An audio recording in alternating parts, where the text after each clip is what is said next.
അഗതികൾക്ക് തണലേകുന്ന Ernakulam കോതമംഗലത്തെ piece Valley ക്യാമ്പസിൽ നിർധനരായ വൃക്കരോഗികൾക്കായി ആധുനിക ഹീമോ ഡയാലിസിസ് സെന്റർ പ്രവർത്തനം ആരംഭിച്ചു.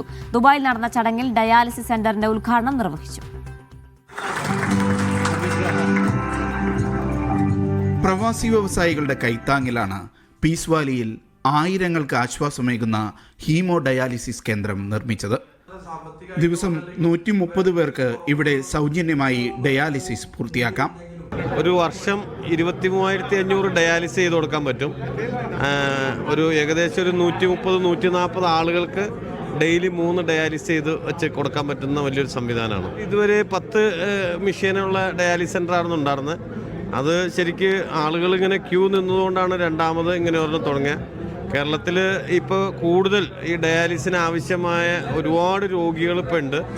ദുബൈയിലെ പ്രമുഖ സ്ഥാപനങ്ങളായ ഫ്ലോറ ഗ്രൂപ്പും ഹോട്ട് പാക്കും ചേർന്നാണ് 40,000 ചതുരശ്ര അടി വിസ്തീർണമുള്ള 5 നില കെട്ടിടവും അനുബന്ധ സൗകര്യങ്ങളും പീസ് വാലിക്ക് നിർമ്മിച്ചു നൽകിയത്. ഇനി ഇതൊരു എല്ലാവർക്കും ഒരു പ്രചോദനമാണ്.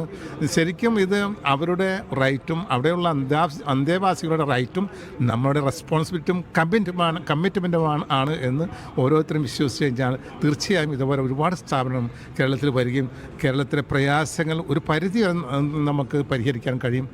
ഒരു കിഡ്നി പേഷ്യൻ്റ് ആവുമെന്ന് പറഞ്ഞാൽ ഒരു വളരെയധികം ഭാരമുള്ളൊരു ട്രീറ്റ്മെൻറ്റാണത്. ഒരാഴ്ചയിൽ 2-3 ഡയാലിസിസ് ചെയ്യുന്നു. അത് കഴിഞ്ഞ് ഒരു മിഡിൽ ക്ലാസ് മിഡിൽ ക്ലാസ് ആയിട്ടുള്ളവർ പോലും സാമ്പത്തികമായി തകർന്നു പോകുന്ന ഒരു സന്ദർഭമാണത്. അപ്പോൾ അതുകൊണ്ട് തന്നെ ഏറ്റവും അർഹിക്കുന്ന ഒരു വിഭാഗമാണ് അതെന്ന് കണ്ടതുകൊണ്ടാണ് ഈ ഒരു പ്രൊജക്റ്റിലേക്ക് ഹോട്ട് പാക്ക് ഇറങ്ങിത്തിരിക്കാനുള്ള ഫ്ലോറയുമായി ചേർന്നുകൊണ്ട് ചെയ്യാനുള്ളൊരു കാരണം. യാത്രയ്ക്ക് പ്രയാസമുള്ള രോഗികൾക്ക് ഇൻപേഷ്യൻ്റ് സൗകര്യവും വൃക്ക മാറ്റിവെച്ചവർക്ക് പ്രത്യേക ശ്രദ്ധ നൽകുന്ന സംവിധാനങ്ങളും കേന്ദ്രത്തിലുണ്ട്.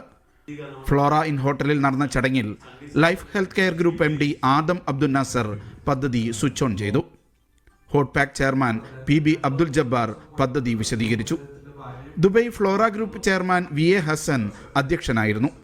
Flora India chairman MA Muhammad, doctor Muhammad Kasim, doctor Sunny Kurian, Shamsuddin bin Muhiyuddin, മുൻ MLA VT ബൽറാം, ഫിറോഷ് കലാം തുടങ്ങിയവർ സംസാരിച്ചു. കഴിഞ്ഞ 5 വർഷത്തിനിടെ കേരളത്തിൽ ഡയാലിസിസ് വേണ്ടിവരുന്ന രോഗികളുടെ എണ്ണം 4 ഇരട്ടി വർദ്ധിച്ചിട്ടുണ്ടെന്ന് യോഗത്തിൽ സംസാരിച്ച ആരോഗ്യ വിദഗ്ധർ പറഞ്ഞു. Media 1 Dubai.